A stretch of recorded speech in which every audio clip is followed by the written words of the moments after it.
तो आशुतोष भगवान शंकर से कृपा प्रसाद प्राप्त करके प्रचेतागण तप में प्रवृत्त हुए और 10,000 वर्ष तक श्री हरि की आराधना की, महादेव के बताए मार्ग के अनुसार। किसी को स्मरण हो तो कोई बताओ, ये प्रचेतागण किसके पुत्र हैं? राजा प्राचीन बरही। और तप के लिए क्यों निकले थे? क्योंकि राजा प्राचीन बरही ने आदेश दिया कि अब तुमको गृहस्थ धर्म में प्रवेश करना चाहिए। तो उन्होंने कहा गृहस्थ धर्म में प्रवेश तो करेंगे, पर पहले भगवान की आराधना करेंगे, पहले भगवान से कृपा प्रसाद प्राप्त करेंगे, पहले भगवान के श्री चरणार विंद का सुदृढ़ आश्रय हमको प्राप्त हो कि कहीं इस संसार में भूल ना जाए, भटक ना जाए।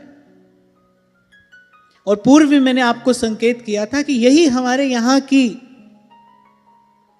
भारतवर्ष की ऋषि मुनियों की सुंदर समृद्ध परंपरा रही है कि पहले कुछ काल ब्रह्मचर्य आश्रम का पूर्ण रूपेण पालन करके शक्ति का संचय करे और फिर गृहस्थ में प्रवेश करे। फिर गृहस्थ में प्रवेश करके सदगृहस्थ के धर्म का पालन करे और धर्म ते बिरति जोगते ज्ञाना ज्ञान मोक्ष प्रद वेद बखाना। और उस सद्धर्म के पालन के प्रसाद स्वरूप जो फिर संसार से सहज वैराग्य उत्पन्न हो, उस वैराग्य का आश्रय लेके वानप्रस्थ हो जाए, धीरे धीरे भक्ति ज्ञान वैराग्य की भावना को दृढ़ करे और अंत में राग द्वेष से मुक्त हो जाए। राग द्वेष से मुक्त होना ही वस्तुतः संसार से मुक्त होना है। पहले भी कभी आपसे मैंने कहा था, संसार किसी स्थान का नाम नहीं है, द्वंद्व का नाम संसार है। जब तक हम द्वंद्व में हैं तब तक हम संसार में हैं। हम घर में रहते हों, यहाँ वृंदावन आ जाएं, हरिद्वार चले जाएं, बद्रीनाथ केदारनाथ कहीं भी चले जाइए, संसार के किसी कोने में आप चले जाएं, पर जब तक आप द्वंद्व में हैं तब तक आप संसार में हैं। द्वंद्व मुक्ति का नाम संसार मुक्ति है। कैसा द्वंद्व? भगवान गीता जी में स्पष्ट करते हैं कि ज्ञेयः सनित्य सन्यासी यो न द्वेष्टि न कांक्षति। राग द्वेष से मुक्त हो जाना, यही संसार से मुक्त हो जाना। अब हम अपनी स्थिति का अगर विचार करें, ठीक है घर बार छोड़कर आ तो गए, पर क्या मन राग द्वेष से मुक्त हुआ है? तो आप देखोगे नहीं, मन तो वहीं का वहीं है, मन तो वैसा का वैसा ही है। इसीलिए महापुरुष विचार करके कहते हैं, भाई स्थान बदल लेने से स्थिति नहीं बदलती। तो ध्यान से सुनना, बड़े काम की बात है।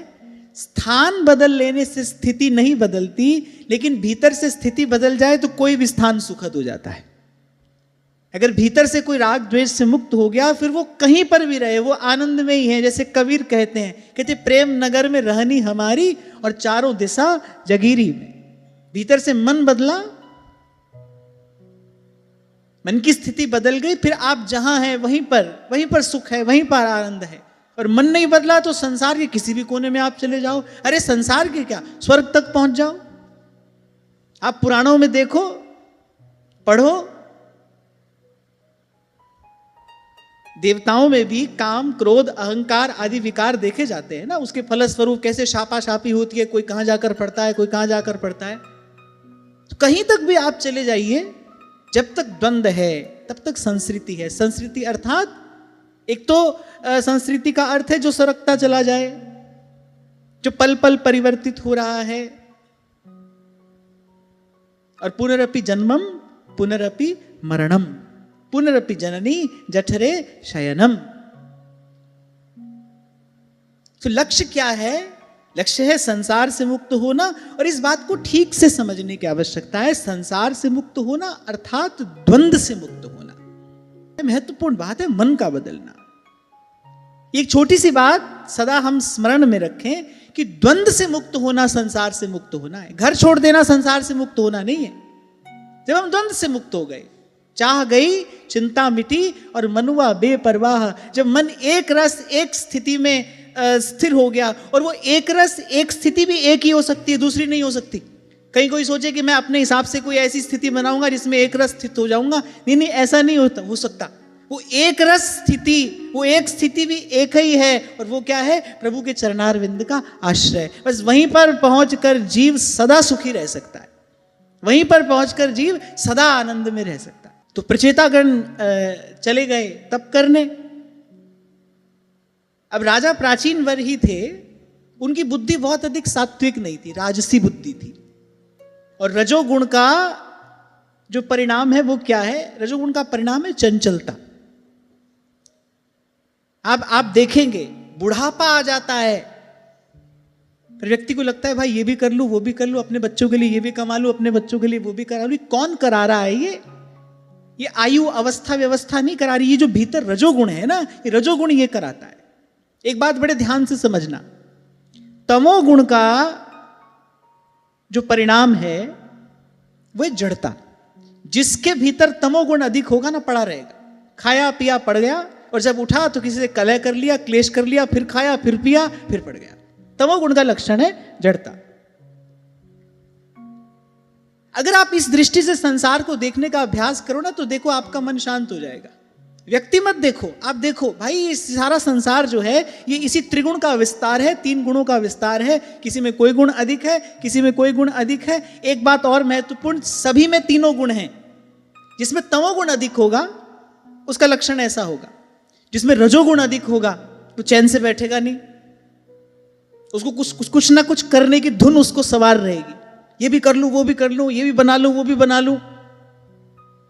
अच्छा, संसार ऐसे व्यक्ति को बड़े आदर की दृष्टि से देखता है। कितनी मेहनत करते हैं, देखो इतनी अवस्था आ गई फिर भी कितना परिश्रम कर रहे हैं। संसार बड़े आदर की दृष्टि से देखता है। क्यों? क्योंकि संसार जिसने बनाया उनका खुद का लक्षण यही है। ब्रह्मा जी का लक्षण यही तो है। ब्रह्मा जी का गुण रजोगुण ही है, वो रजोगुण प्रधान देवता है। तो इस उनके बनाए इस संसार में जो रजोगुणी व्यक्ति हैं उन्हीं का आदर होता है, उन्हीं का सम्मान होता है। और जिसमें सत्वगुण प्रधान होगा वो कैसा होगा? शांत, सरल, बहुत अधिक प्रवृत्ति में उसकी रुचि नहीं होगी। ठीक है, संतुष्ट होगा, जितना प्राप्त है ना वो उसी में संतुष्ट होगा। ऐसे लोगों का दर्शन कम होता है। फिर एक बात मैं आपको बता दूं, ऐसे लोगों के दर्शन से भी सुख मिलता है। जो व्यक्ति सत्वगुण में स्थिर है, आप उसका दर्शन करोगे, थोड़ी देर के लिए आपका मन भी शांत हो जाएगा, थोड़ी देर के लिए आपके मन को भी प्रसन्नता का अनुभव होगा। तो ये है जो सब, ये सब इन्हीं 3 गुणों का विस्तार है। और एक बात और जो मैंने आपसे कही, प्रत्येक व्यक्ति में तीनों गुण हैं। किसी में किसी गुण की प्रधानता है, किसी में किसी गुण की प्रधानता है। अब राजा प्राचीन वर ही जो थे उनमें रजोगुण की प्रधानता थी, तो वो क्या करने लगे? वो यज्ञ आदि कर्मकांड में लग गए, खूब यज्ञ करने लगे। और जहां से आज हमने चर्चा आरंभ की, जहां तक द्वंद्व है वहां तक संसार है। अब कर्मकांड में भी द्वंद्व है।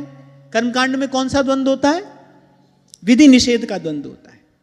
ये करना है, ये नहीं करना, ऐसे करना है, ऐसे नहीं करना, इस आसन में बैठना है, इस आसन में नहीं बैठना है, इस दिशा में मुख करके बैठना है, इस दिशा में मुख करके नहीं बैठना है। वहां भी द्वंद्व पीछे लगाई है। अब विचार करो, ये कर्म कांड जो है ये किसी को संसार के दुख से कैसे मुक्त कर सकता है? ये तो आप ही संसार रूपी द्वंद्व का ही स्वरूप है। मैं आपसे कहता हूं ना, जिसके हाथ खुले होंगे वही तो आपके बंधे हाथ खोल सकता है। जिसके खुद के हाथ बंधे हैं वो आपके कैसे खोलेगा? तो राजा प्राचीन वरी, उनका सहज स्वभाव था, रजोगुण प्रधान व्यक्ति थे, वो लग गए कर्मकांड में। अब ऐसे ही एक दिन नारद जी की दृष्टि उन पर पड़ी और लागी दया कोमलचित संता। संत हृदय नवनीत समाना। नारद जी के हृदय में दया का उद्रेक हुआ। नारद जी ने कहा, देखो कैसे पच मर रहा है, 2 पाटन के बीच में साबत बचा न कोई। इसी को देखकर तो कबीर रोए, चलती चाकी देख के दिया कबीरा रो। 2 पाट होते हैं ना चक्की के। फिर ये संसार की चक्की चल रही है, संसार माने द्वंद्व की चक्की चल रही है। कह रहे 2 पाटन के बीच में और साबत बचा न कोई, सब इसी में पिस रहे हैं, मर रहे। इसी को देखकर संत को दया आती है। लाग दया कोमल चित संता। संत के कोमल हृदय में दया का उद्रेक हुआ। नारद जी आए। नारद जी ने कहा, बोले क्या कर रहे हो? ये कौन से काम में लग गए? नारद जी ने कहा, देखो इसके बच्चों को तो मैंने सही मार्ग पर लगा दिया, महादेव की कृपा से उनको तो सन्मार्ग मिल गया। वो तो क्या कर रहे हैं? वो तो भगवान का भजन कर रहे हैं। और बोले ये देखो ये कहां इस कर्मकांड में लग गए। इसीलिए आपसे कहता हूं भाई, आज फिर कह रहा हूं, हमको तो प्रभु की कृपा से प्रभु का नाम मिल गया है, प्रभु के चरण कमलों की सुदृढ़ नौका में हमको हमारे आचार्य ने बिठा दिया है। हमको कुछ नहीं करना है, केवल केवल केवल सांस सांस सिमरे गोविंद। गरुड़ पुराण का वाक्य है, अरे मुक्तिमिच्छसि राजेंद्र कुरु गोविंद कीर्तनम।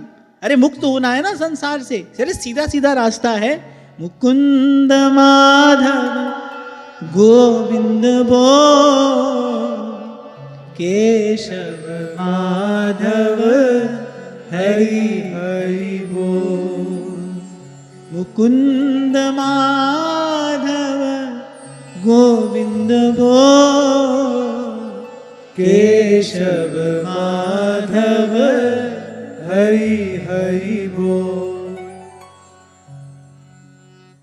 नारद जी आए, नारद जी ने कहा, श्रेयस्त्वं कथमद्राजन् कर्मणात्मनैहसे, दुःख हानि सुखावाप्ति श्रेयस्तन्नेह चेष्यते। नारद जी हंसे, बोले इन कर्मों के द्वारा अपना कौन सा कल्याण करना चाहते हो? नारद जी ने कहा कि जो भी कर रहे हो कर तो सुख प्राप्ति के लिए रहे हो ना, पर ये तो संसार रूपी द्वंद्व में डालने वाले हैं। गीता में भगवान ने स्पष्ट कहा अर्जुन से, त्रैगुण्य विषया वेदा निस्त्रैगुण्य भवार्जुन। माया काल त्रिगुण से पार जाना है तो फिर उसके लिए ऐसा नाम निरंजन होवे, ऐसा नाम निरंजन होवे, ऐसा नाम निरंजन होवे। सदा एक रस अखंड अनंत, सर्वगुण सर्वशक्ति संपन्न अगर कोई एक सत्ता है जहां तक हमारी पहुंच हो सकती है संत गुरु की कृपा से, तो वो केवल केवल और केवल प्रभु का नाम है, नाम है, नाम है। वही नाम उस पार ले जा सकता है। जिन्नी नाम ते आया गए मसक्कत काल, जिन्नी नाम ते आया गए मसक्कत काल, नानक ते मुख उजले कहती छुट्टी नाल, सतनाम सतनाम सतनाम सतनाम। बड़ी विनम्रता पूर्वक की बात मैं कह रहा हूं, जो भी व्यासपीठ पर बैठकर सेवा परायण है, प्रभु की कृपा से जो भी इस स्थान पर बैठकर सद्धर्म का उपदेश कर रहा है, उसको बिल्कुल निर्भय होकर, निश्चिंत होकर, निर्द्वंद निर्ग्रंथ होकर व्यासपीठ से इस बात की उद्घोषणा करनी चाहिए कि जीव का कल्याण केवल केवल केवल प्रभु का नाम करा सकता है, केवल प्रभु का नाम। आपसे कभी कहा था ना मैंने, अंग्रेजी की कहावत है, the life is way more easier when there are no options। जीवन सरल हो जाता है जब बहुत सारे विकल्प नहीं होते, क्योंकि जब बहुत सारे विकल्प होते हैं ना तो मन को द्वंद्व में पड़ने की संभावना अधिक होती है, ये करें या ये करें, इस रास्ते चलें या इस रास्ते चलें। अब जब रास्ता ही एक हो, कोई दूसरा रास्ता हो ही नहीं, तो निर्णय लेना सरल हो जाता है कि नहीं? ऐसे निर्भय होकर, निश्चिंत होकर, गरज कर ये बात कहनी चाहिए कि जीव का कल्याण केवल प्रभु का नाम करा सकता है। व्यास नाम सम नाम है, नाम समान न कोई। अभी थोड़ी देर पहले आपसे मैंने कहा, जो स्वतंत्र है वही हमको बंधन मुक्त कर सकता है। और प्रभु के नाम के अतिरिक्त, नाम जप के अतिरिक्त, नाम के कीर्तन के अतिरिक्त भाई जितने भी साधन हैं वो तो सब विधि निषेध से बंधे हुए हैं। यहां तक कि भगवान के श्री विग्रह की जो सेवा है उसमें भी कुछ विधि है, उसमें भी कुछ आचार विचार का पालन करना पड़ता है। भाई स्नान करके ही तो निज मंदिर में प्रवेश करोगे, शौचाचार, सदाचार, शिष्टाचार का पालन तो उसमें भी करना पड़ता है। केवल एक ही विधि ऐसी है जिसमें न कोई विधि है और न कोई निषेध है, और वो क्या है? जिन्नी नाम दे आया गए मसकत काल, नानक ते मुख उजले खेती छुट्टी नाल। हमको तो क्या करना है, कहां तक जाना है, कितना प्रयास हमको करना चाहिए नाम जप में? बस इतना करना चाहिए जब तक नाम जप की आदत हो जाए, अभ्यास हो जाए, व्यसन हो जाए। आप मेरी बात मान लो, नाम की कृपा से। क्यों? क्योंकि नाम गौरवशाली वस्तु है ना। नाम में कौन विराजमान है? नाम में नामी विराजमान है। हरि के नाम में स्वयं हरि विराजमान है। उनसे बड़ा और कौन है? आप देखो, जल से भरा हुआ पात्र हो, अब वो शुद्ध जल से भरा है कि मैले जल से भरा है, उसको छोड़ो।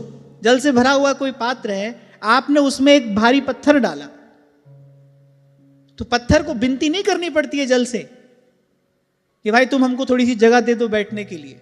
उस पत्थर का जो भार है ना, वो अपना स्थान स्वयं बना लेता है। ऐसे ही भले मान लिया हमने मैले कुचैले जल से भरा हमारा ये पात्र है, पर नाम जैसी गौरवशाली वस्तु जब उसमें पड़ने लगेगी, वो अपना स्थान स्वयं बना लेगी। और एक दिन ऐसा आएगा,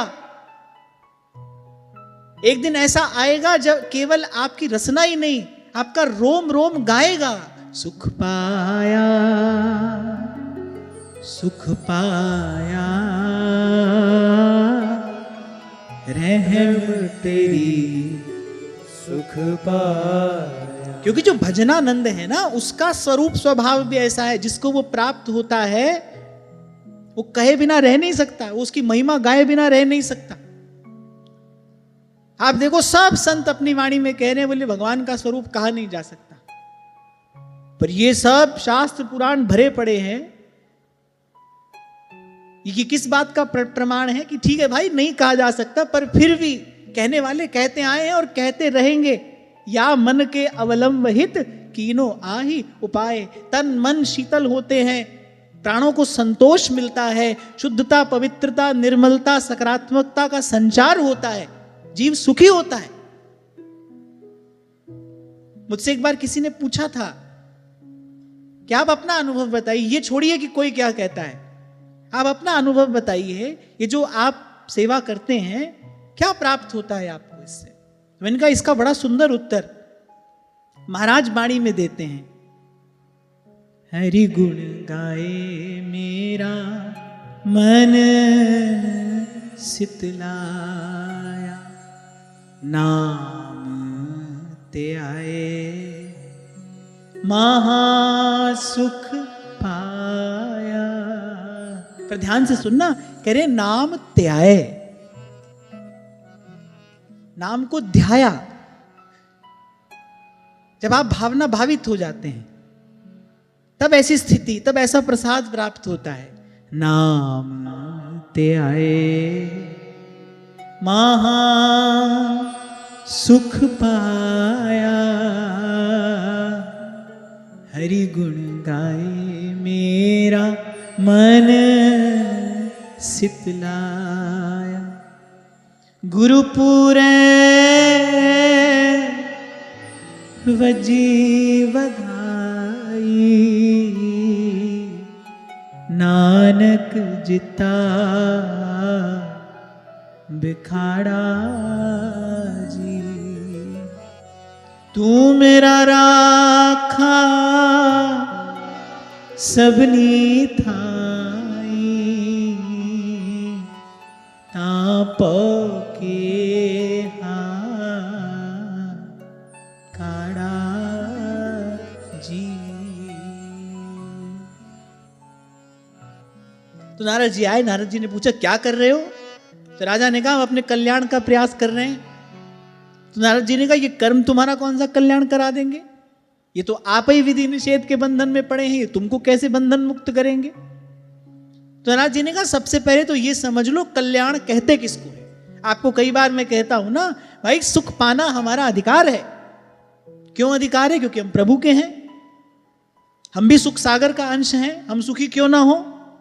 सुख पाना हमारा अधिकार है, पर अधिकार से पहले कर्तव्य आता है। अधिकार का जो बीज है वो कर्तव्य है, कर्तव्य पालन से अधिकार रूपी फल प्राप्त होता है, छीन झपट के अधिकार नहीं मिलता है। और कर्तव्य क्या है कि संत गुरु की शरण में बैठकर पहले सच्चे सुख का स्वरूप जाना जाए। आप जितने लोग यहां पर बैठे हैं, चलो आप तो साधक हैं, पर अगर संसार की भीड़ से आप पूछे ना तो प्रत्येक व्यक्ति के सुख की परिभाषा आपको अलग अलग मिलेगी। किसी से पूछो तुम्हारा सुख क्या है, कहेगा मेरा सुख ये है, कोई कहेगा मेरा सुख ये है। किसकी बात मानो किसकी नहीं मानो, किसी की भी मानने की आवश्यकता नहीं है। महाजनों ये न गतः सपंथा, जो संत कह रहे हैं उसको मानने में हमारा हित है, हमारा कल्याण है। तो पहले संत गुरु की चरण शरण ग्रहण करके प्रथम हृदय श्रद्धा जो करे और आचार्यजन जाए अनुसरे, संत गुरु की चरण शरण ग्रहण करके पहले जानना चाहिए सच्चा सुख किसको कहते हैं। आधे से अधिक व्यक्ति को तो यही लगता है भाई धन मिल जाए सुखी हो जाऊंगा, धन संपत्ति मिल जाए बस सुखी हो जाऊंगा। कोई सोचता है ऊंचे पद पर बैठ जाऊं तो कहना ही क्या, हमारे आनंद का फिर कहना क्या। पर भाई हमने अपने जीवन में बहुत धनी मानी भी देख लिए और बहुत ऊंची पद प्रतिष्ठा वाले भी देख लिए, आज तक देख ही रहे हैं, आज तक देख ही रहे हैं। आपको दूर से भले कुछ भी दिखाई पड़ता हो, पर रोते बिलबिलाते वो यहां वहां ही डोलते हैं, तो खूब खूब अच्छे से देखा है हमने, दूर से नहीं बहुत निकट से देखा है, बहुत अच्छे से देखा है। तो नारद जी ने कहा कि राजन कल्याण तो अपना कराना चाहते हो तो बड़ी अच्छी बात है, पर कल्याण के लिए सही मार्ग का चयन तुमने नहीं किया, क्योंकि तुम्हें शायद कल्याण की सही परिभाषा ही ज्ञात नहीं है। पहले जान लो कल्याण किसको कहते हैं। तो नारद जी ने कहा दुख के आत्यंतिक नाश, माने दुख का समूल नाश हो जाए। है कोई यहां पर ऐसा जिसने कभी सुख पाके फिर दुख ना पाया हो? कोई है? कोई नहीं है। अरे यहां तो जब सुख आता है तो दुख की छाया उसके साथ साथ ही आती है। अब बस ये बात दूसरी है कि अपने उन्माद में व्यक्ति वो पदचाप सुन नहीं पाता है। जब सुख आता है ना वो अपने साथ दुख लिए आता है। मैं कई बार आपसे कहता हूं तो एक सिक्के के दो पहलू हैं, एक दूसरे से ऐसे जुड़े हैं। हाँ एक बात है कि भाई दिखाई एक ही पड़ता है पर दूसरा उसके पीछे ही खड़ा है। तो दुख का आत्यंतिक नाश हो जाए, माने फिर दुख ना आए, कोई ऐसा सुख प्राप्त हो जाए फिर दुख ना आए। ऐसे सुखी तो भाई हमने केवल संत देखे हैं, और तो हमने कोई दूसरा देखा नहीं। सेठ साहूकार नहीं देखा, नेता अभिनेता नहीं देखा, ऊंची पद प्रतिष्ठा वाले लोग नहीं देखे। वो तो सब हमने भय और चिंता से आतुर और व्याकुल ही देखे हैं। जितना बड़ा आदमी उसके साथ उतनी तगड़ी सुरक्षा व्यवस्था होती है कि नहीं होती। अब सोचो एक आदमी मस्त अकेला चल रहा है, एक आदमी को घर से बाहर निकलने के लिए 10 आदमी चाहिए। कौन भयभीत है, किसको चिंता है? एक बार बुद्धि लगाओ, विचार करो। हम कहते बहुत बड़े आदमी हैं, देखो आगे पीछे कितनी गाड़ी चल रही है, 10 20 50 आदमी साथ ही चलते हैं, क्योंकि कितने बड़े आदमी हैं। वो बड़ा आदमी है, वो सोचो बड़ा आदमी है कि बेचारा भय और चिंता से आतुर है, व्याकुल है। फिर कह क्या दिया जाता है, बोले तो प्रोटोकॉल है। अब कहने को लीपा पोती कुछ भी करो भाई। और एक है अलमस्त, प्रेम नगर में रहनी हमारी, प्रेम नगर में रहनी हमारी, चारों दिशा जगीरी में, मन लागो मेरो यार। माननी पड़ेगी ये बात, जो सुख पायो राम भजन में, सो सुख नाही अमीरी में, मन लागो मेरो यार फकीरी में। हाँ बस ये बात दूसरी है भाई, सत्संग की कृपा हो और इस फकीरी में मन लग जाए, माने ये लबादा केवल ओढ़ा हुआ ना हो, ये ओढ़ा हुआ ना हो, इसमें मन लग जाए, इस बात का बोध हो जाए भाई हाँ सच्चा सुख यही रहता है। दुख में भी सुखी और सुख में भी सुखी, दोनों से निर्लिप्त। ऐसा कौन हो सकता है जो दोनों से निर्लिप्त है? दुख से दुखी नहीं होता है, सुख से सुखी नहीं होता है, अपने स्वरूप में स्थित। और जीव का अपना स्वरूप क्या है? प्रभु का सेवक है। ये बात तुम कब मानोगे? जीव का सहज स्वरूप क्या है? जीव प्रभु का सेवक है, हरि का दास है। ये बात आप कब मानोगे? कब मानोगे बताओ?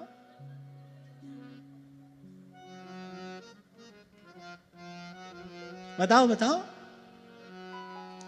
मैंने पूछा, आपने बोल तो दिया कि जीव का सहज स्वरूप क्या है, तो आपने कहा जीव प्रभु का दास है। ये बात मानोगे कब? जिस दिन भाग्य जगेगा तुम्हारा, उस दिन मानोगे। बाईसा कहती है ना, भाग जगा मारा साध संगत सु सांवरिया के बट के। और जीव का सोया भाग्य कब जगता है? जब उसके कान में महामोहतम पुंज जासु वचन रवि करहि निकर। जिस दिन शब्द बाण पुर अंतर लागे, शब्द बाण पुर अंतर लागे, बींध दिया तन सारा, बींध दिया तन सारा। नाम रंग डारा, नाम रंग डारा, मुँह पे श्याम रंग डारा। नाम रंग डारा, मुँह पे श्याम रंग डारा। नाम रंग डारा, मुँह पे श्याम रंग डारा। नाम रंग डारा, मुँह पे श्याम रंग डारा। नाम रंग डारा, मुँह पे श्याम रंग डारा। नाम रंग डारा, मुँह पे श्याम रंग डारा। नाम रंग डारा, मुँह पे श्याम रंग डारा। नाम रंग डारा, मुँह पे श्याम रंग डारा। नाम रंग डारा, मुँह पे श्याम रंग डारा। नाम रंग डारा, मुँह पे श्याम रंग डारा। तो बड़ी समझने की बात है। हम सब अपना कल्याण चाहते हैं ना, पहले समझना चाहिए किसको कहते हैं कल्याण। धन पद प्रतिष्ठा संसार का सुख मिलने से कल्याण है? नहीं है। पर हम समझते हैं इसमें कल्याण है, नहीं समझते तो क्यों कहते बड़ी भगवान की कृपा है, सब कुछ ठीक है, घर परिवार सब स्वस्थ है, प्रसन्न है, धन संपत्ति सब है, बड़ी भगवान की कृपा है। भाई भगवान की कृपा का तो केवल एक ही लक्षण है, उसका एक ही परिणाम जीवन में आता है, उसका एक ही प्रसाद है, भाग जग्या मारा साध संगत सुन। मोह निद्रा में पड़ा जीव संत का शब्द सुनकर जाग जाए, ये भगवान की कृपा है। विभीषण जी ने यही कहा ना, अब मोहि भा भरोस हनुमंता,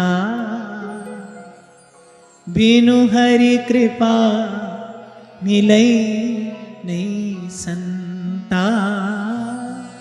बिनु हरि कृपा मिलई नहीं। मेरे विश्वास हो गया हमको, बिनु हरि कृपा मिले ही नहीं संता।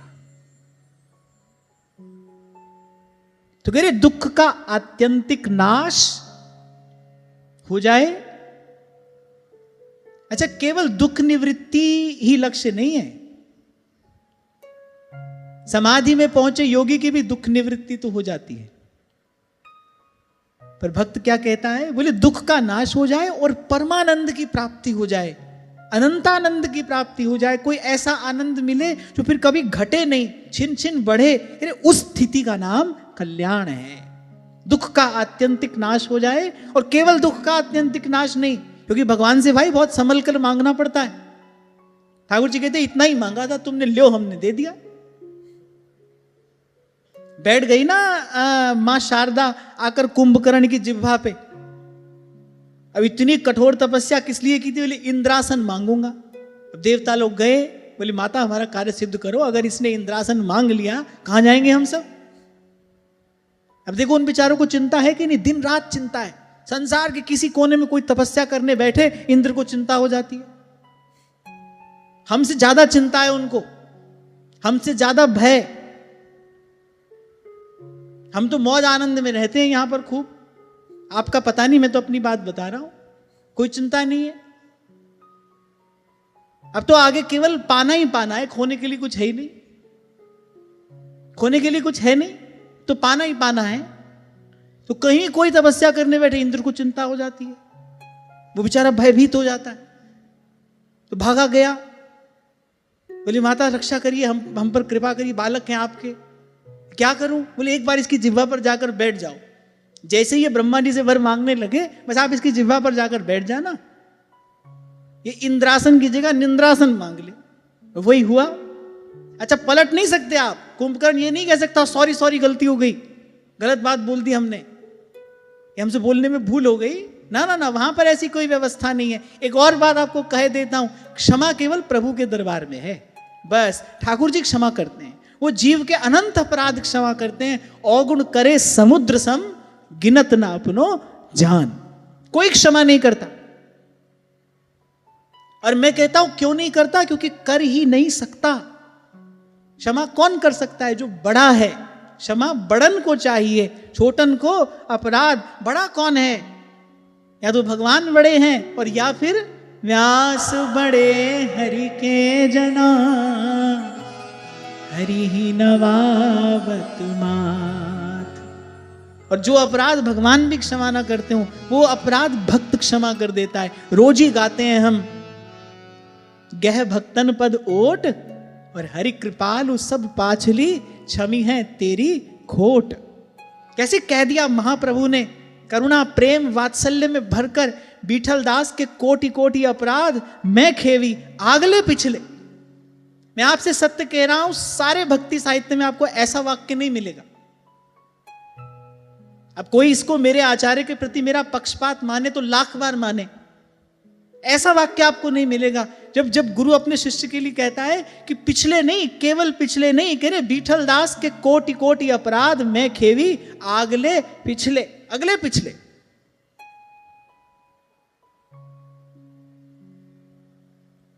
क्षमा केवल प्रभु करते हैं, या फिर प्रभु के जन करते हैं, वही बड़े हैं।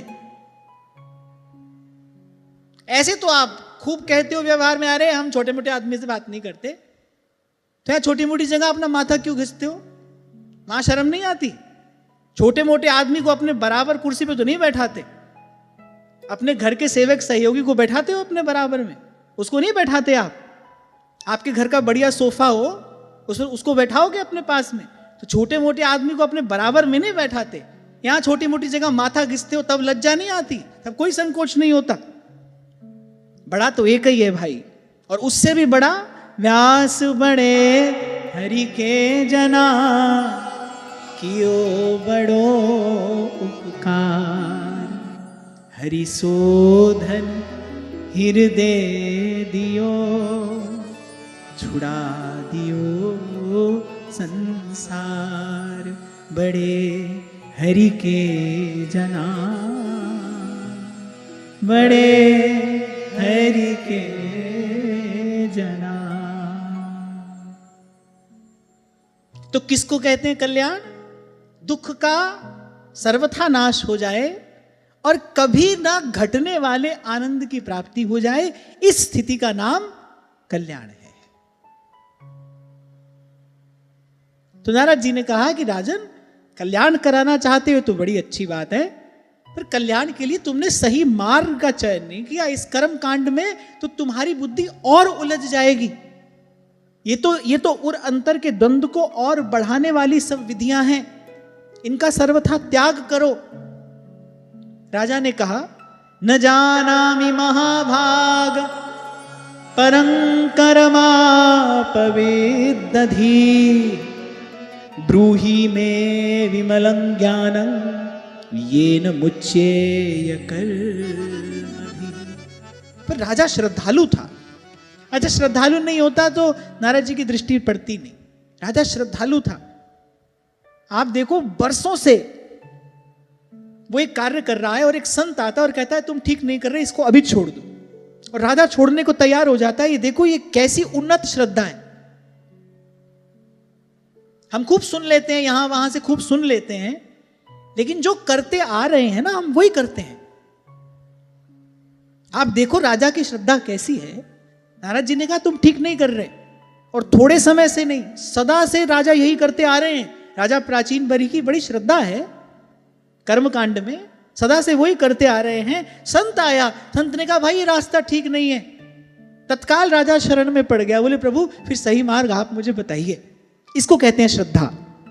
गत सत्र में आपसे मैंने कहा था, जैसे व्यवहार में विचार न करना अपराध है, बिना विचार किए आप व्यवहार करोगे तो चोट लगेगी, बंधन में पड़ोगे, भय चिंता आएगा जीवन में। तो जैसे वहां पर विचार न करना अपराध है, ऐसे ही संत गुरु की बात में बहुत किंतु परंतु करना ही अपराध है। श्रद्धा का अर्थ ही है तत्पर है जो। इसीलिए भगवान ने कहा श्रद्धावान लभते ज्ञानम, श्रद्धावान को ज्ञान मिलता है। राजा श्रद्धालु है। कह दिया जाता है ऐसे मंदिर में लाखों श्रद्धालुओं की भीड़ आई,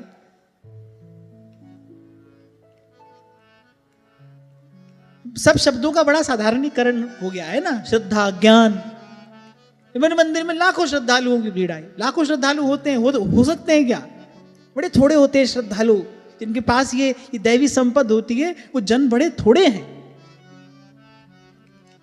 और देखो यहां पर प्रत्यक्ष प्रमाणित हो रहा है, राजा श्रद्धालु है, इसीलिए संत की दृष्टि उस पर पड़ी।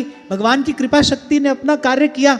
अंतर्यामी तो घट घट में बैठा है ना, भगवान की कृपा शक्ति ने अपना कार्य किया। ये बिल्कुल ऐसा ही है। व्यक्ति तो भोला भाला है, किसी ने उसको गलत मार्ग बता दिया, अब वो बहुत भोला भाला व्यक्ति है, बहुत विचार करना उसको आता नहीं, किसी के बताए मार्ग पर चल पड़ा। पर भोले जीव की रक्षा भगवान करते हैं। प्रभु के मन में ये इच्छा हुई कि भाई ये राजा गलत मार्ग जा रहा है, इसको रोकना चाहिए। भेज दिया नारद जी को, नारद जी की दृष्टि पड़ी, आ गए नारद जी। तभी आपसे कहता हूं भाई सीधा सरल मन रखिए, प्रभु की दृष्टि आप पर पड़े, प्रभु के उर अंतर में आपके हमारे कल्याण का संकल्प हो। देखो सब मार्ग खुलते चले जाएंगे, सब द्वार खुल जाएंगे।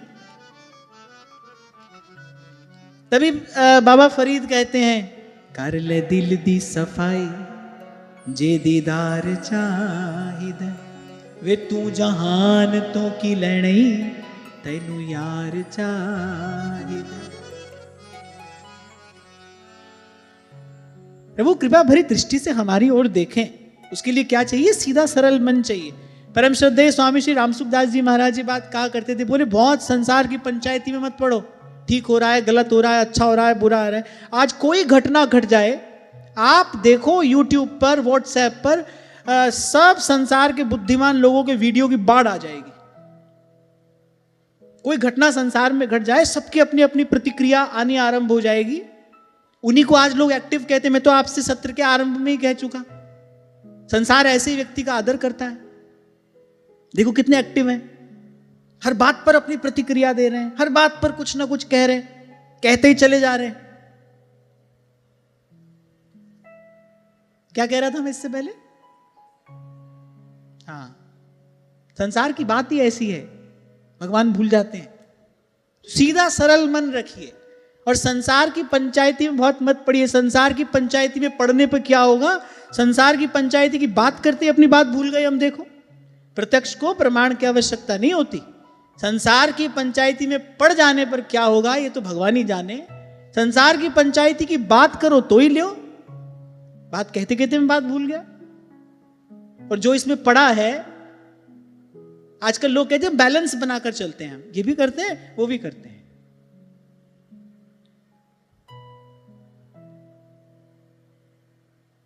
इसी के लिए महाराज वाणी में कहते हैं मनमुख आवे और मनमुख जावे। सब अपने अपने मन की किताब पढ़िए भाई, जो मन ने कहा बस वही नियम है, वही सिद्धांत है। और मनमुख आवे, मनमुख जावे, मनमुख फिर चोटा खावे। तो बहुत संसार की पंचायती मत पढ़िए। मैं कई बार आपसे कहता हूं भाई ये जो हो रहा है ना, ये कोई पहली बार नहीं हो रहा है। कोई प्रतिक्रिया इस पर तब दी जाए जब ये घटना पहली बार घट रही हो। सब होता ही आया है। कितनी सुंदर बात ध्रुवदास जी कहते हैं, बोले जैसे खाली घट कुएं में जाता है, भरा लौट आता है, फिर खाली हो जाता है, फिर कुएं में जाता है, फिर भरा लौट आता है। बोले ऐसे ही सृष्टि बनती है, बिगड़ती है, बन रही है, बिगड़ रही है। बनाने वाला बना रहा है, चलाने वाला चला रहा है, मिटाने वाला मिटा रहा है। क्या हुआ, क्यों हुआ, कैसे हुआ? कितने लोग ऐसे होते हैं जिनको सुबह न्यूज़पेपर पढ़े बिना उनका दिन आगे ही नहीं बढ़ता। सबसे पहले न्यूज़पेपर चाहिए, समाचार पत्र, सारे संसार में क्या हुआ पहले अपने भेजे में भर लो। कोई पूछो क्या हुआ, इससे क्या परिणाम आया, क्या? कम से कम साधक को तो इससे बहुत दूर रहना चाहिए। साधक को तो इससे बहुत दूर रहना चाहिए, बहुत बच के रहना चाहिए। फिर कह रहा हूं आपसे, जो भाई हो रहा है पहली बार नहीं हो रहा है। कितनी बार सतयुग, त्रेता, द्वापर, कली, कितनी बार आए गए, आते रहेंगे, जाते रहेंगे। हमको संसार की पंचायती में क्यों पढ़ना है भाई? हमको तो भगवान से मतलब है। उनकी ओर देखो, उनका नाम जपो, उनकी बात सुनो, उनकी बात कहो, उनकी लीला का चिंतन करो, विचार करो। इतना कितना समय है तुम्हारे पास? अरे क्षणभंगुर जीवन है, पानी केरा बुदबुदा और मानुष की जात। संत तो ये कहकर चेताते हैं, अरे तन जोबन उड़ जाएगा जैसे उड़त कपूर, पर नारायण गोपाल भज क्यों चाटे जग धूर। इतना कितना समय है आपके पास? ये सब विचार भी कर लो और भगवान का भजन भी कर लोगे और ऐसे ही संसार से पार भी हो जाओगे। अब हमसे कोई पूछे भाई पार होना किसको है, किसको पार होना है? तुमको तो अभी बहुत राउंड लगाने हैं, यहां लगाने हैं कि नहीं? नहीं लगाने हैं? नहीं ना, नहीं लगाने हैं। अपने मन में ये विचार दृढ़ करिए, मजबूत करिए इसको। गूंजती रहे आपके भीतर ये बात, मुझे कल्याण कराना है अपना। फिर से इस दुख के कूप में, इस अंधकूप में आकर फिर मुझे नहीं गिरना है। इसी के लिए भक्त भगवान से कह रहे हैं, त्राहिमाम त्राहिमाम रक्षमाम रक्षमाम। अब मैं नाचो थक्यो गोपाल। हे प्रभु मुझे अपनाइए, मुझे स्वीकारिए, कृपा दृष्टि से मेरी ओर देखिए। हमारी हरि तुम ही सो सुधरेगी। आर्त होकर, व्याकुल होकर जब तक भगवान से प्रार्थना नहीं करोगे कैसे सुनेंगे भगवान? और केवल स्वर में नहीं, हमारी भावना में, हमारे विचार में वो व्याकुलता, वो आरती, वो पीड़ा होनी चाहिए।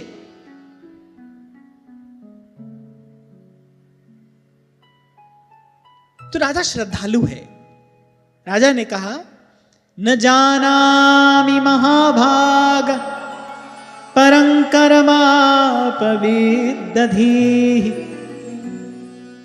राजा ने कहा, प्रभु मेरी बुद्धि तो इसी कर्म जंजाल में फंसी हुई है, इसलिए मुझे परम कल्याण का कोई पता नहीं है। बोले आप मुझे विशुद्ध ज्ञान का उपदेश दीजिए, जिससे इस कर्म बंधन से छूट जाऊं, जिससे इस कर्म बंधन से सदा के लिए मुक्त हो जाऊं। नारद जी ने कहा, राजन कर्म बंधन से मुक्त होने के लिए कर्म ही कर रहे हो। अरे कर्म बंधन से मुक्त होना है, मैं कीचड़ से हाथ थोड़ी धोया जाता है। कर्म से कैसे मुक्त कराएगा? कर्म बंधन से मुक्त होने के लिए तो कृपा चाहिए। कृपा होती है जीव पर, तब ये कर्म का बंधन टूटता है, छूटता है। कबीर तो रो दिए, दो पाटन के बीच में सावत बचा न कोई। फिर कमाल ने कमाल की बात कही, चाकी चाकी सब कहे, कीली कहे न को, जो कीली सो लग रहे। चक्की को कौन चलाता है? चलाने वाला नहीं चलाता है। चलाने वाला तो चक्की चलाने में निमित्त बनता है। कितना ही बड़ा पहलवान क्यों ना हो, चक्की पे कीला ना हो तो चक्की चला सकता है? नहीं। चक्की तोड़ तो सकता है, चला नहीं सकता है। तो जो चलाने वाला है ना, जो दिख रहा है इन आंखों से, वो तो चक्की चलाने में निमित्त बन रहा है। चक्की तो कीले से चल रही है। वहां पर जब शक्ति लगाई जाती है, कुछ इस तरीके की व्यवस्था है, वहां जब शक्ति लगती है तब चक्की चलती है, तब कार्य सिद्ध होता है। तो चक्की चलाने वाला कौन? हम तुम नहीं, वो जो कीली है वो चला रही है।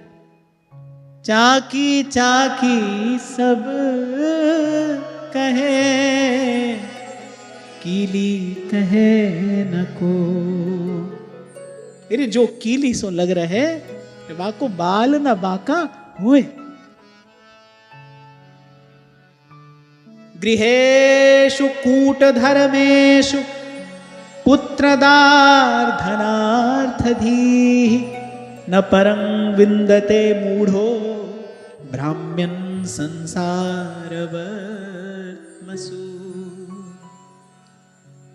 राजा प्राचीन बड़े दुखी हो गए। अब क्या करते, कोई और मार्ग वो जानते नहीं। और मैंने कहा ना, जितना कोई इस ओर जाएगा उतनी बुद्धि और उलझती चली जाएगी। कहने लगे, बोले जो पुरुष कपट धर्ममय गृहस्थ आश्रम में ही रहता हुआ और पुत्र स्त्री और धन को ही परम पुरुषार्थ मानता है, बोले वो क्या है, अज्ञानवश बार बार इसी संसार में पड़ता है, भटकता रहता है, क्योंकि वो तो परम कल्याण क्या है इस विषय में जानता ही नहीं। हम ये बात कर रहे हैं भाई, सत्संग की ओट में आकर ये बात आपको हमको मालूम पड़ रही है ना। संसार के किसी व्यक्ति से जाकर पूछो, अभी यही आपसे थोड़ी देर पहले कह रहा था, पूछो जाकर किसी से क्या सुख है, कोई कहेगा बंगला सुख है, कोई कहेगा गाड़ी सुख है, कोई कहेगा धन संपत्ति, ये मिल जाए तो सुखी हो जाओ। सबके सुख की परिभाषा अलग अलग है ना। तो जो संसार में लिप्त व्यक्ति है वो देख ही सोच रहा है। राजा ने कहा, बोले पुत्र स्त्री धन, बोले इसी को परम पुरुषार्थ मानता है। कंचन कामिनी और कीर्ति, लोकेशणा पुत्रेशणा और वित्तेशणा। धन की इच्छा है, मेरा परिवार बढ़े, ये इच्छा है। कंचन कामिनी और कीर्ति। अच्छा देखो कैसे ये बुद्धि की जड़ता है। कितना व्यक्ति पचता मरता है, मेरा परिवार बढ़े, अरे इतना कमा जाओ मेरी 7 पीढ़ी बैठकर खाए।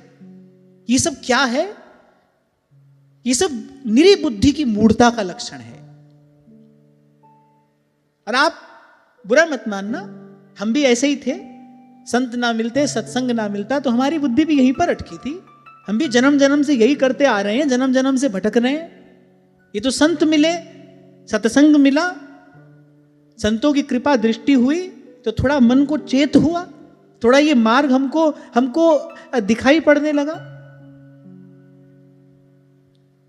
नहीं तो व्यक्ति इसी में लिप्त रहता है। एक जीवन नहीं भाई, कितने जीवन बीत जाते हैं। मैं कई बार कहता हूं आपसे, थोड़ा सा धन कमाने के लिए व्यक्ति कितना छल करता है, कितना कपट करता है, कितना पाप करता है।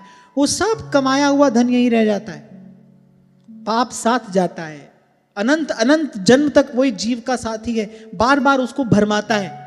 पाप बढ़ेगा तो क्या होगा? तुलसी पिछले पाप ते हरि चर्चा न सुहा। बिल्कुल दुकान में धंधे में पड़े आदमी को एक बार लाकर यहां सत्संग में बैठा दो,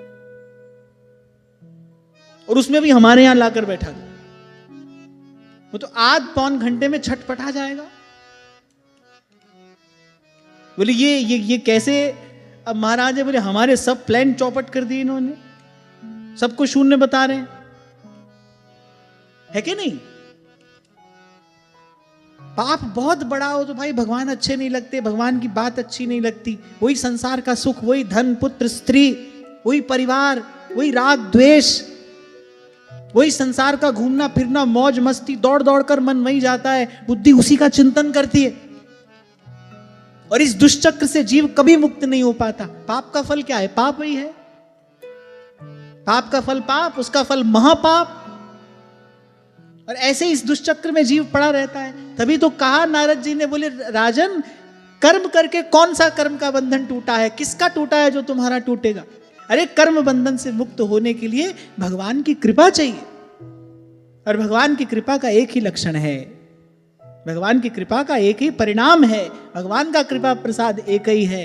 इस सोए जीव के कान में किसी जागे हुए महापुरुष का शब्द पड़ जाए, कोई ऐसो भेटे संत, मेरी लाहे सगली चिंत, ठाकुर स्यों मेरो मन लावे, ठाकुर स्यों मेरो लावे। एक बात तो माननी पड़ेगी, संसार के त्याग में ही सुख है। जब बढ़िया नींद आती है, आप कहते हो कि बहुत अच्छी नींद आई है, बहुत फ्रेश फील कर रहे हैं। अच्छी नींद से क्या तात्पर्य होता है? What do you mean by sound sleep? अच्छी नींद से क्या तात्पर्य है? क्या मिलता है अच्छी नींद में जो आप हल्का फुल्का लाइट फ्रेश जो भी आप कह लो आप महसूस करते हो? ऐसा क्या मिलता है गहरी नींद में? ऐसी कौन सी घटना घटती है जिसका परिणाम वो फ्रेशनेस है, वो तरोताजगी है? ऐसी क्या घटना घटती है गहरी नींद में? संसार की विस्मृति, प्रपंच की विस्मृति होती है ना। देखो, बहुत सपना देखो अच्छा बुरा, तो भी डॉक्टर्स उसको क्वालिटी स्लीप नहीं मानते हैं, साउंड स्लीप नहीं मानते। साउंड स्लीप माने जब सब कुछ विस्मृत हो गया, उसका परिणाम होता है वो शरीर का पोषण करती है, वो आपके टूटे फूटे सेल्स रिपेयर करती है, जो साउंड स्लीप है। और वो साउंड स्लीप किसको कहते हैं? जब प्रपंच की सर्वथा विस्मृति हो जाए, सर्वथा विस्मृति। अब सुख कहां है? शरीर का पोषण रक्षण कहां से हो रहा है? संसार में पचने मरने से हो रहा है या संसार की विस्मृति से हो रहा है? बताओ। विस्मृति से हो रहा है ना। फिर संत कहते हैं जिस संसार की थोड़ी सी विस्मृति में इतना सुख है, उस संसार के सर्वथा त्याग में कितना सुख होगा? एक बार विचार करना चाहिए। घट तो सब कुछ रहा है आपके जीवन में, नैन निकट काजर लसै पे दर्पण दिखलाए, सब कुछ घट रहा है आपके जीवन में, आप अनुभव नहीं कर पा रहे। प्रभु तो आपको रोज दिखा रहे हैं कि देखो, जब संसार की विस्मृति होती है तभी जीव थोड़ी देर का सुख पाता है। एक दो बड़ी दुखद घटनाएं मैंने अपने जीवन में अपने आसपास देखी। किसी माता के सामने उसका युवान पुत्र चला गया, तो डॉक्टरों ने कहा कि भाई ये व्यक्ति जो है ये पीड़ा झेल नहीं पाएगा, तो इसको सुला दो कि 10-15 घंटे तक सो जाए, ये सब कुछ घट जाए, उसके बाद इसको जगाना, इसको सुषुप्ति में पहुंचा दो। माने सुषुप्ति से क्या हो रहा है? थोड़ी देर के लिए दुख निवृत्ति हो रही है ना। और वो सुषुप्ति क्या है? प्रपंच की विस्मृति, भूल गया जब संसार। तो इस बात को सोचो, विचारो।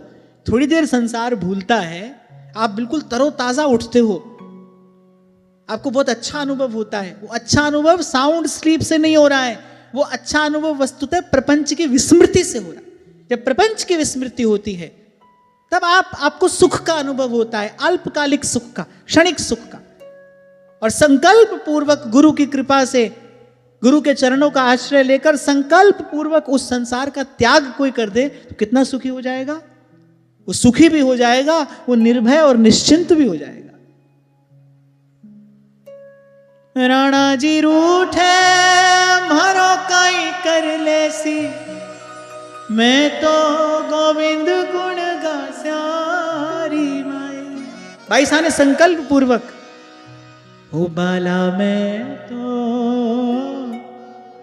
बैरागण हूंगी, जिन भेसा मारा साहेब रीझे, जिन भेसा मारा साहेब रीझे, सोई भेस धरूंगी, सोई भेस धरूंगी, भाला मैं तो बैरागण हूंगी। आपके अधिकार में जितनी वस्तुएं हैं, जितने अधिक व्यक्तियों से आपका संबंध है, उतने ही आप भीतर से निर्बल हो, दुर्बल हो, परतंत्र हो, पराधीन हो। ध्यान रखना।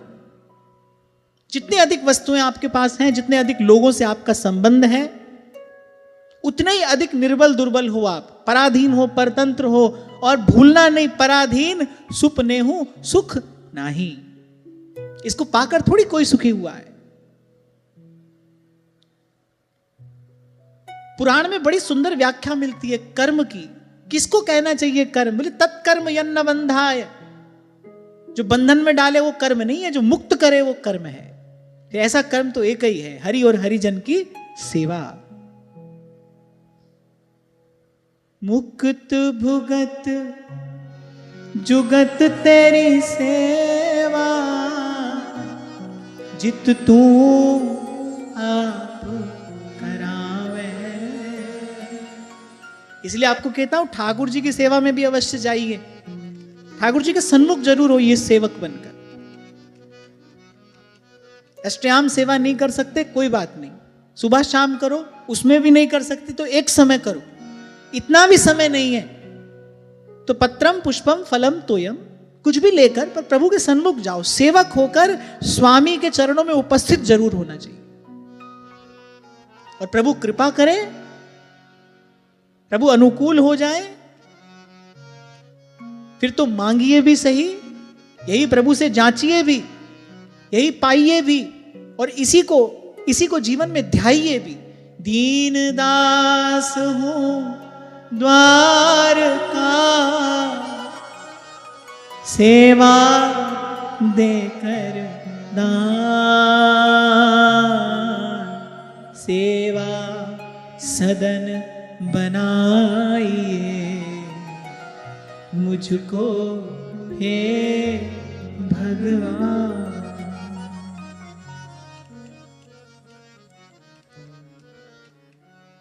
तत्कर्म यन्न बंधाय सा विद्याया विमुक्तये। विद्या क्या है? जो मुक्त करने वाली हो।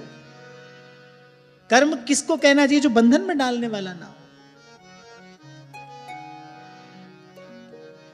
तो नारद जी ने हटाया वहां से। अरे कहां लगे हो, छोड़ो इसको, हटो यहां से। भगवान का भजन करो, सीधे सीधे हरि भजो, भगवान के नाम का कीर्तन करो, भगवान की लीला कथा का श्रवण करो। यह है कल्याण का मार्ग। पर अब भाई जो लगा है व्यक्ति इतने जन्मों से, उसको कैसे हटाया जाए? तो नारद जी ने थोड़ा डराया, नारद जी ने थोड़ा भयभीत किया। कैसे? भो भो प्रजापते राजन पशून पश्य त्वयाध्वरे, संज्ञापितान जीव संघान निर्घृणेन सहस्त्रशः। नारद जी ने कहा देखो, बोले तुमने यज्ञ में निर्दयता पूर्वक जिन हजारों पशुओं की बलि दी है। नारद जी ने कहा देखो ऊपर आकाश में देखो, बोले सब तुम्हारी वेट में खड़े हैं, ये सब तुम्हारे इंतजार में खड़े हैं। और जो पीड़ा तुमने इनको दी, बोले उन पीड़ाओं का स्मरण करते हुए खड़े हैं। जब तुम जाओगे, बोले एक एक करके तुम्हारे द्वारा दिए गए एक एक दुख का बदला तुमसे लेंगे।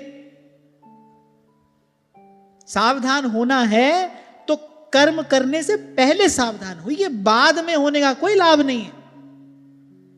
फिर मनोरथ के धागे बांधते फिरो, हाय हाय हमसे ऐसा हो गया, अब भगवान क्षमा करें। ना ना, कर्म का बीज गिरा तो फिर जो जस करहि तस फल चाखा। तो सावधान होना है ना, तो फिर कर्म करने से पहले सावधान होइए।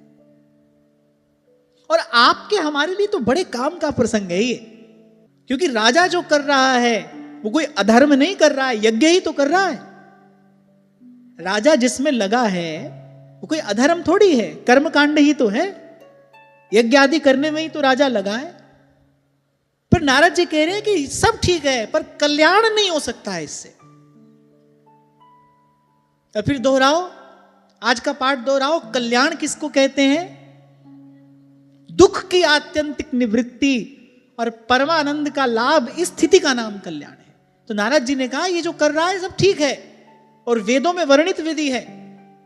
वेदों में ज्ञान कांड भी है, उपासना कांड भी है, कर्म कांड भी है, ये सब वेदों में वर्णित विधि है।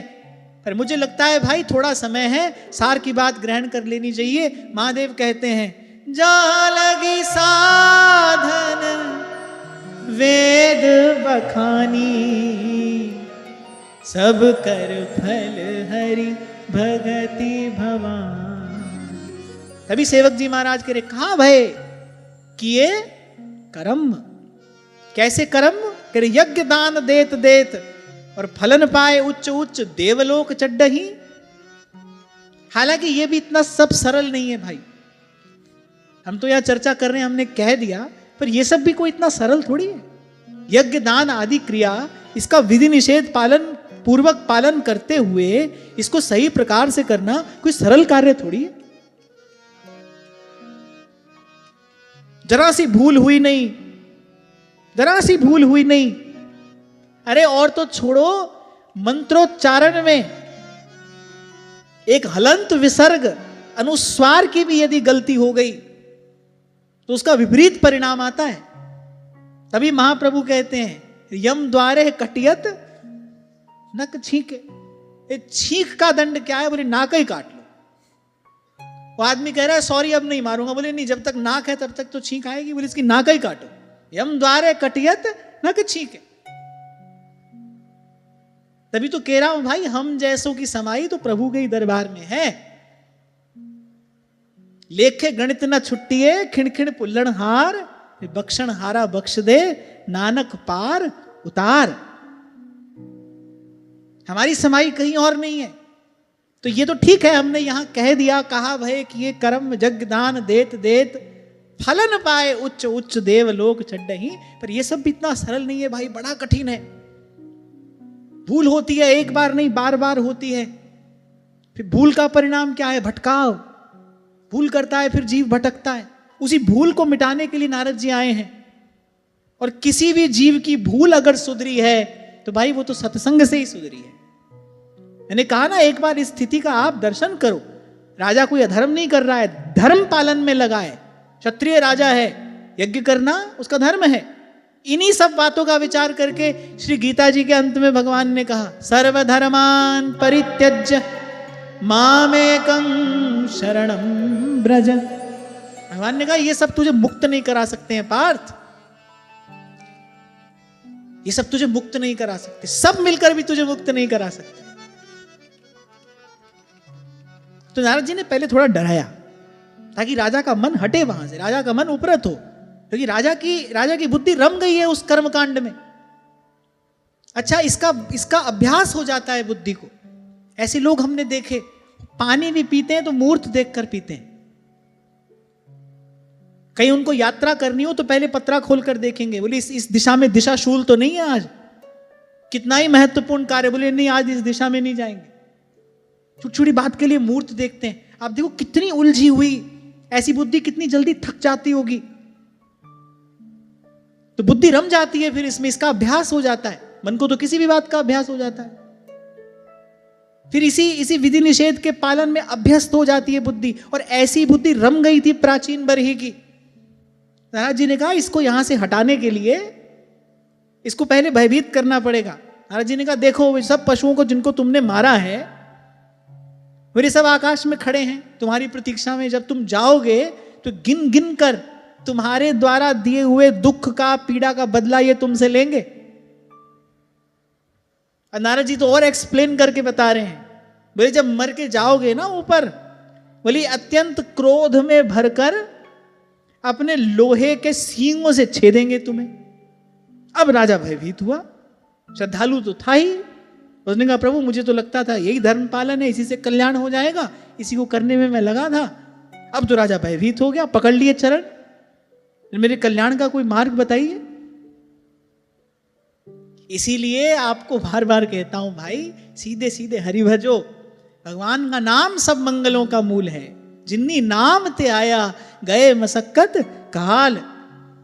हर चीज मिलावटी है, अशुद्ध है। निर्मल निरंजन केवल प्रभु का नाम है। त्रिगुणातीत, मायातीत, कालातीत वस्तु संत गुरु की कृपा से आपको हमको प्रसाद स्वरूप मिल गई है। हमको संतों गुरुजनों ने प्रभु का नाम सुना दिया है। नाम नामकारी बहुधा निज सर्वशक्ति, और उसमें भी तत्रार्पिता नियमितः स्मरणे न काले।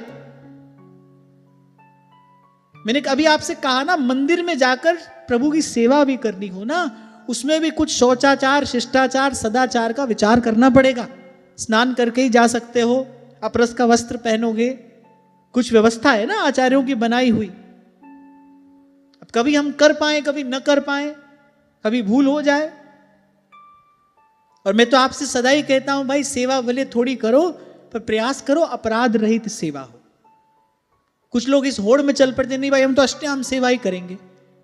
और अष्टयाम सेवा करने की होड़ में एक समय की सेवा भी भावपूर्ण नहीं कर पा रहे, तो उसका तो कोई लाभ नहीं। एक समय करो, सुबह शाम करो, पर भाव से करो, भावग्राही जनार्दन। अपने यहां पर क्रिया का कोई मूल्य, कोई महत्व नहीं है। हित ध्रुव निरखत नेक नहीं, वैभवता की ओर रंच प्रेम में अपनपो, हारत नवल किशोर। और एक बात मैं, प्रसंग आया है तो कह रहा हूं, और बहुत बल देकर कह रहा हूं, जितनी भी सेवा करो आप करो, आपको जो आता हो वो आप करो। सेवा में पराश्रय कम से कम होना चाहिए। इसी आचरण का उपदेश तो आचार्य आपको हमको कर रहे हैं कि जब श्री व्यास जी पहुंचे तो महाप्रभु जी के निकट क्या सेवा करने वालों की कमी रही होगी, पर मंदिर में श्री जी की रसोई अपने ही कर कमलों से सिद्ध कर रहे हैं। अरे यहां तक भी ठीक है, प्रभु की सेवा है। पर आप उस घटना का विचार करो, जब नाहरमल जी जंगल में पहुंचे, चूल्हे में जो लकड़ी जलेगी उस लकड़ी को भी श्री महाप्रभु जी अपने ही कर कमलों से बीन रहे हैं। आचरण से ही तो उपदेश किया जाता है, आचार्य अपने आचरण से ही तो बताता है, सिखाता है। भले बहुत थोड़ी सेवा आप करो, एक ही समय करो, आपके पास बहुत समय नहीं है, साधन नहीं है, कोई बात नहीं, एक समय करो, पर आप करो। प्रत्येक सेवा आप स्वयं करिए। ठाकुर जी कोई आवश्यकता नहीं है, हमारे 56 भोग की भी नहीं, हमारे हीरा मणि माणिक की भी नहीं, सुंदर वस्त्र आभूषण की भी नहीं, किसी वस्तु कोई आवश्यकता नहीं। भावग्राही जनार्दन। और जैसा अभी मैंने आपसे कहा ना, जिस रास्ते चलोगे बस उसी का अभ्यास हो जाएगा, करते चले जाओगे। मैं देखता हूं व्यक्ति बोलता बतियाता भी रहता है, साथ साथ में ठाकुर जी की आरती भी हो गई, ठाकुर जी का ऐसे भोग जब उसारा तो ऐसे ही बात करते करते ठाकुर जी का हस्तकमल प्रक्षालन भी करा दिया, ऐसे रुमाल से ऐसे ऐसे उठाकर, बस ऐसे जैसे मशीनें क्रिया करती है ना, ऐसे ही बस रोज की तरह करते चले गए। इसको आप सेवा कहोगे? और इसका परिणाम क्या आ रहा है? हमको लग रहा है हम तो सेवा में हैं जी, हम तो सुबह से शाम तक अष्टयाम सेवा ही कर रहे हैं। क्या कर रहे थे? बोले सेवा कर रहे थे। ये सेवा है? ये 10 जगह मन दौड़ रहा है, यहां वहां बोल भी रहे हैं, बतला भी रहे हैं, और वो जो सेवा की क्रिया है वो भी मशीन की तरह किए चले जा रहे हैं, और लग रहा है सेवा कर रहे हैं। अब राजा प्राचीन बरही की बुद्धि कर्मकांड में रम गई, हमारी इस क्रिया में रमी हुई है, हम भी वहीं खड़े हैं। ये प्रसंग हमको क्या सिखा रहा है? हमको यही सिखा रहा है, हम भी तो वहीं खड़े हैं, हमारी बुद्धि भी इस क्रिया में रमी हुई है। कितनी भी बढ़िया गाड़ी हो भाई, कोई ईंधन तो डालना पड़ेगा ना उसमें, उसको आगे बढ़ाने के लिए, कि धक्का ही मार के ले जाओगे। ऐसे ही ये जो हमारी भावना है ना, इसमें उसी विशुद्ध भाव का ईंधन डालना पड़ेगा। भावना में वो भाव का ईंधन पड़ेगा, तब ये भावना आगे बढ़ेगी, आकार लेगी, तब कभी श्री जी के पास जाकर पहुंचेगी।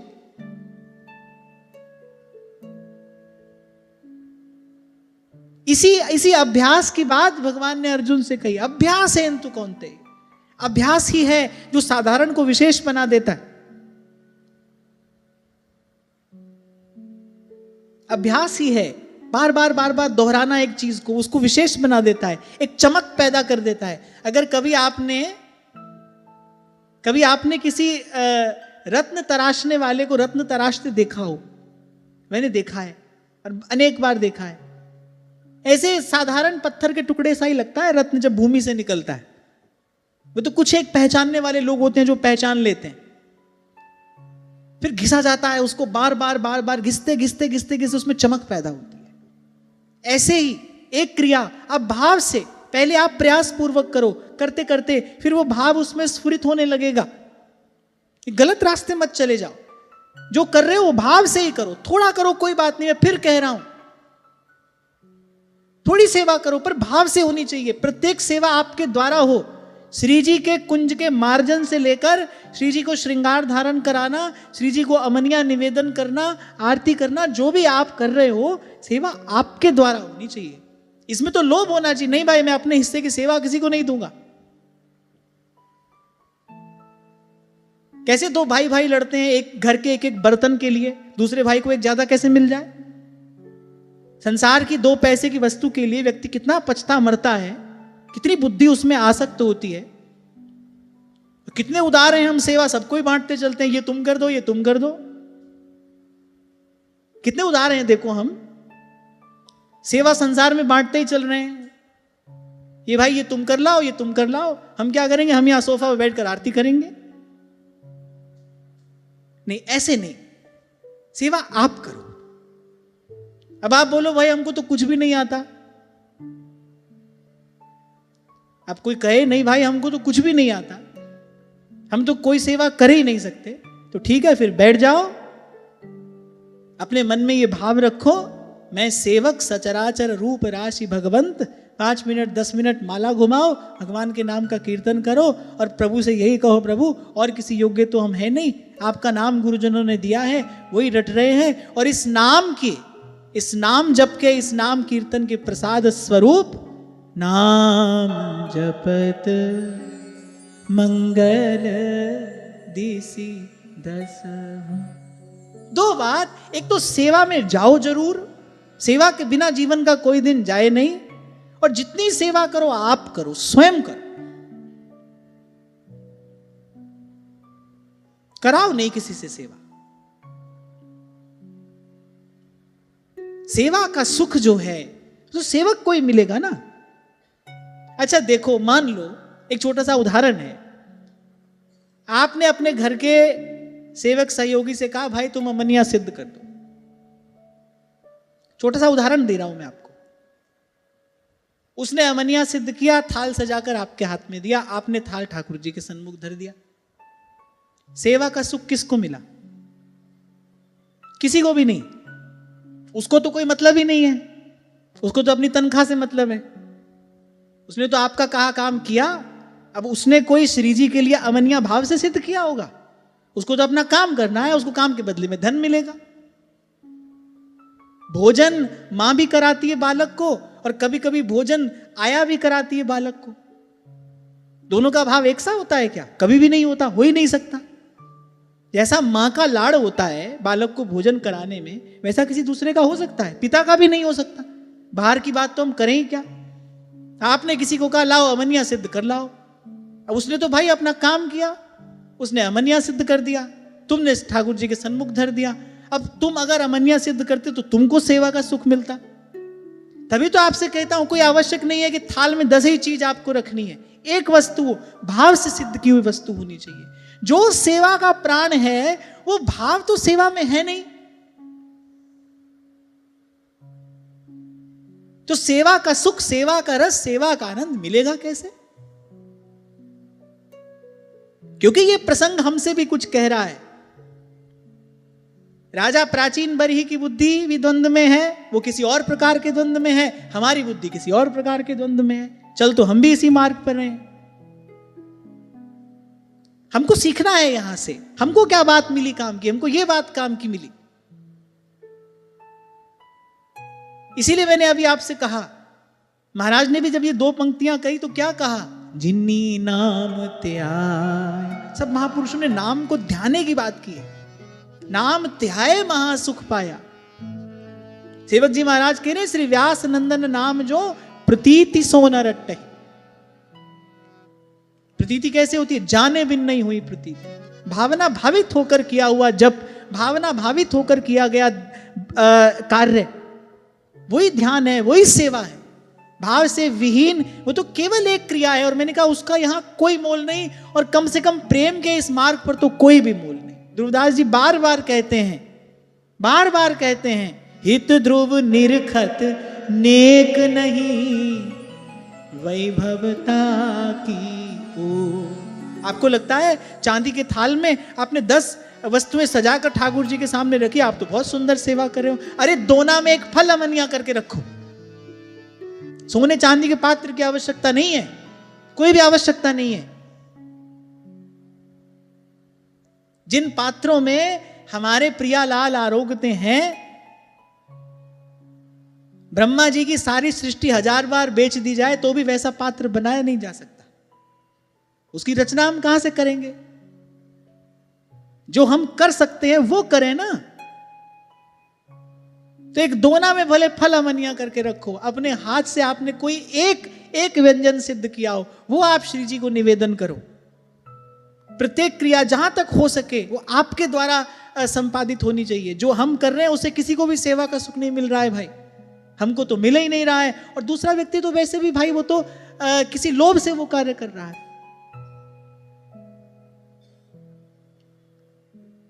तनख्वाह देकर थोड़ी ठाकुर जी की सेवा कराओगे। ये तो सेवा का सारा सिद्धांत ही दूषित हो जाएगा।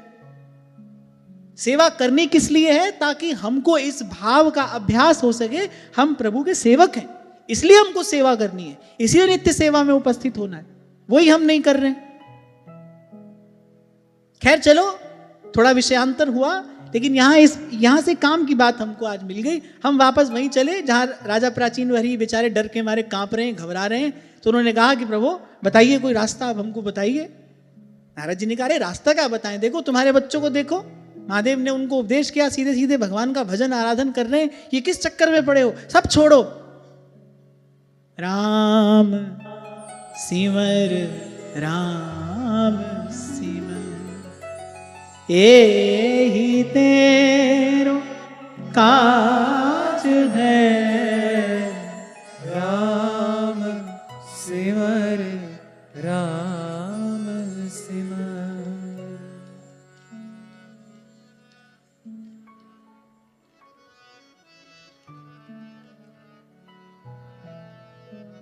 जब राजा को बड़ा भयभीत देखा, घबराया देखा, तो नारद जी को दया आई।